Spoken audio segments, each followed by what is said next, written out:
HummingBad hits 85 million Android devices. Comcast and Netflix bury the hatchet. One badass botnet built from security cameras, and the FBI says don't indict. All that coming up now on ThreatWire.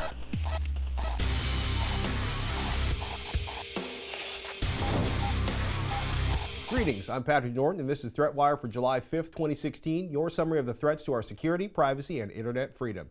And a big thanks to all the patrons at patreon.com/ThreatWire that make this show possible.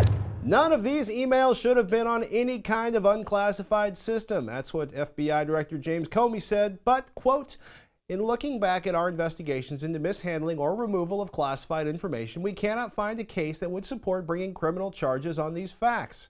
Quote, all the cases prosecuted involve some combination of clearly intentional and willful mishandling of classified information or vast quantities of materials exposed in such a way as to support an inference of intentional misconduct or indications of disloyalty to the United States or efforts to obstruct justice. We do not see those things here. That said, this is the FBI's recommendation, not the final call. Whether or not Secretary of Clinton is indicted is in the hands of the Department of Justice now. This just means the FBI has finished the investigation. All I'm going to say is that it's probably better to be a cabinet member than a member of the rank and file when it comes to putting classified or top secret information on a private email server. In short, Comey declared, quote, although there is evidence of potential violations of the statutes regarding the handling of classified information, our judgment is that no reasonable prosecutor would bring such a case. One of the scraps that launched the fight over net neutrality appears to be over for now. Quote, Comcast and Netflix have reached an agreement to incorporate Netflix into X1, providing seamless access to the great content offered by both companies. We have much work to do before the service will be available to consumers later this year. We'll provide more details at that time. That's the quote Comcast and Netflix gave Recode's Kara Swisher today, and they've been watching Netflix and Comcast fight over the past few years over claims of reduced bandwidth, pay-for-play carriage, Netflix pretty much pulling out the checkbook to guarantee quality of service for users, the whole net neutrality fight, the FCC's recent suggestions that they might try to open up set-top boxes in the near future. Well, the idea that Netflix and Comcast have found true happiness together is kind of curious. The terms of the deal, nobody knows just yet, other than that Netflix will have an app show up on the X1 boxes later this year.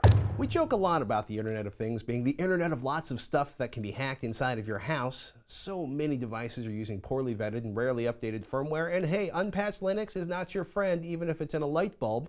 But nothing brings that point home quite like in Gadget's write-up. Lizard Squad hacked thousands of cameras to attack websites. Which sounds like a joke until you start reading the article. I really suggest you do, which goes on to say, quote, security researchers at Arbor Networks have discovered that the outfit compromised several thousand closed-circuit cameras and webcams to create a botnet that it promptly used for denial of service attacks against banks, gaming sites, governments, and internet providers. Each device might not be as individually powerful as a PC, but they add up. Some attacks flooded sites with as much as 400 gigabits per second of data. Meanwhile, Checkpoint Technology says 85 million Android devices have been hit by the HummingBad malware Checkpoint discovered back in February.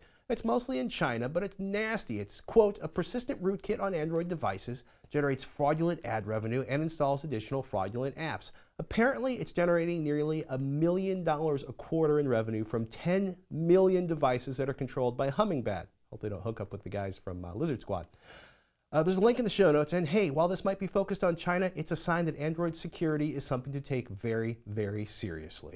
Thank you to everyone that supports ThreatWire at patreon.com/ThreatWire. I hope you will join the patrons that keep this coming completely independent and ad-free. If you can't donate, a like, a share, and a subscribe goes a long way too. You can find all our episodes, links to our social networks, and other ways to contribute over at ThreatWire.net. With that, I'm Patrick Norton, and I'll see you on the internet.